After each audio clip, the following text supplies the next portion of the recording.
Vasudev Balwant Phadke.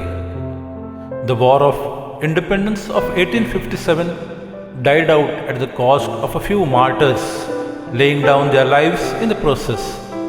But subsequent events made it very clear that although the East India Company's rule had won the war, the English monarchy could not afford to continue to allow the reins of the empire to remain in the hands of the company. Therefore, the company's administration was soon taken over by Empress Victoria. The Indians had become unnerved by the defeat in the War of Independence. But not one young man in Pune. He was restless. He would remain awake night after night. He would spend hours meditating before the shrine in the temple room in the house. Although he had a good government job and had a happy family life, he would always be restless. The whimsical rule of the new government and the tortures they would inflict on the populace would disturb him, and he could never remain quiet. He could not be at the bedside of his dying mother only because his superiors had refused him leave. This added anger to his feeling of restlessness. He had seen with his own eyes the devastation brought about by the famines in the country and the total neglect, exploitation, and the harassment of the people by the English rulers. But one fine morning, this state of disquiet and restlessness ended. God Dattatreya's divine vision appeared before him.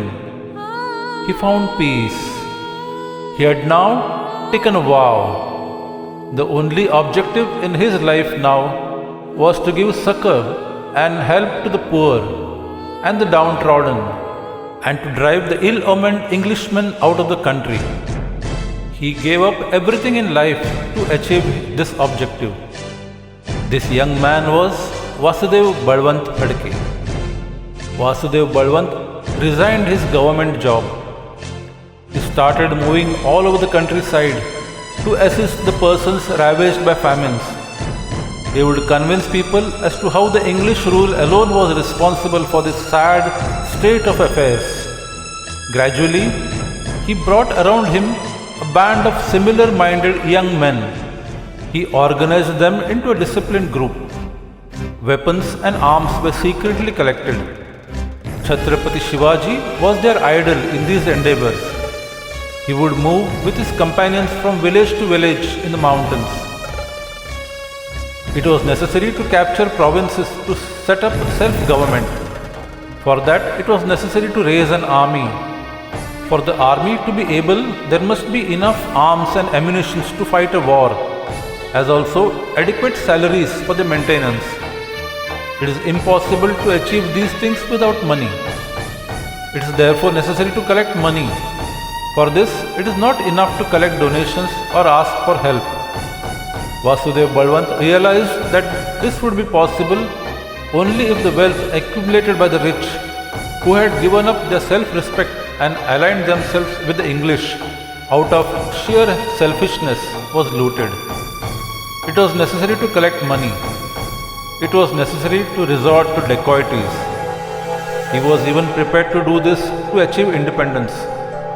The first of these dacoities was on the house of the Marwadi moneylender Daulat Chand Kilachand of village Dhamri. It was on 13th February 1879. This started a chain of dacoities. A lot of loot was available. This money was utilized for buying swords, bullets and other ammunition. The salaries of the soldiers were paid out of the same. Besides this, lot of money was spent on the poor, oppressed and harassed people. Obviously, people started treating him as their savior.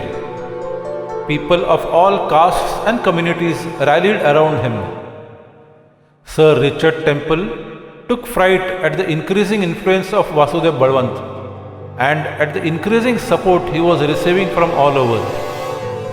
The memory of the events of 1857 started haunting him. Sir Temple therefore appointed one of his most competent and trustworthy commandant, Major William Henry Daniel, to bring Vasudev Balwant under control. The people's support to Vasudev was so very pervasive and strong that Major Daniel, with all his efforts, could not get hold of Vasudev. Realizing this, Sir Temple announced a prize of rupees 4,000 on the head of Vasudev Balwant. As a retort, Vasudev announced a prize of rupees 3,000 on the head of the collector of Pune and rupees 5,000 on the head of the governor of Bombay. Frustrated by all these efforts, Major Daniel decided to resort to treachery. Unfortunately, at this time some Ramoshis became intoxicated by the huge loot they were able to bring every week and lost their sense of values. They completely forgot the noble purpose for which these dacoities were undertaken. They started to misappropriate the loot and with mean and selfish motive even started a reign of terror by carrying out dacoities in the name of Vasudev Balwant, even without his knowledge. The result was that the plans of treachery of Major Daniel started bearing fruit. He was able to locate Vasudev. Frequent skirmishes followed. In one of these encounters, the right-hand man of Vasudev, Daulat Rao Naik, fell to the bullets of Major Daniel. After the death of Daulat Rao, the Ramoshis fell apart. Some unfaithful Ramoshis had to be deliberately removed. Some left him because they could not make any personal gains. There was disturbance all around. Vasudev continued to move about all over with few trusted supporters, avoiding the pursuit of Major Daniel. But soon failures, treachery and hunger overtook him. He escaped to Gangapur to forget his frustration. After a few days, he went to Srishail on the banks of the Krishna river. Performing strict religious rites and after deep penance, he was able to overcome his frustration. He decided to fight the English with renewed vigor. Spending all that he had with him, he raised a paid army of 500 Rohilas in the state of Hyderabad.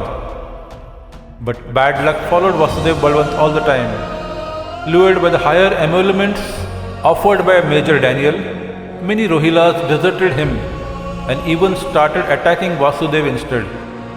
With great difficulty, he was able to extricate himself out of this danger. Once again, the wanderings all over to avoid Sir Daniel started. Constant exposure to the elements and hunger made him feel feverish all the time. In this broken and impoverished condition, he managed to reach Devarnadgi town in Bijapur district one night. With high fever in his body and with a severe headache, he managed to swim across the river Bhima and reached a Buddhist hermitage on the other bank of the river. In that feverish condition and without any food, he spent the night sleeping amongst the beggars and the ascetics. But in hot pursuit, Major Daniel reached Devarnadgi town.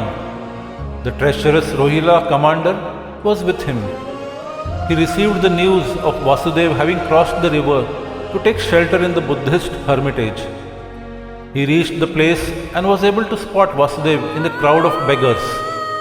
He pointed him out from a distance to Major Daniel, who lost no time in pouncing upon Vasudev, who was lying thoroughly exhausted by high fever. Before even the tired, hungry Vasudev, troubled by splitting headaches and weakened by high fever, could offer any resistance, he was captured and secured by chains and ropes. Under heavy escort, he was brought to Pune. The trial against him started in the court at the Sangam. Vasudev was charged with dacoity, thefts, murders, also with treason and armed revolt against the Queen. Vasudev Balwant firmly believed that this trial by the English was totally unacceptable, as the very rule of the English was unlawful and unnatural. He therefore did not want any arguments in his favor to be advanced before the court. After completing all the formalities, the mockery of the trial ended, sentencing him to life imprisonment and deportation. After the trial ended, he was straightaway whisked to the railway station. The train took him straight to the Mumbai harbour.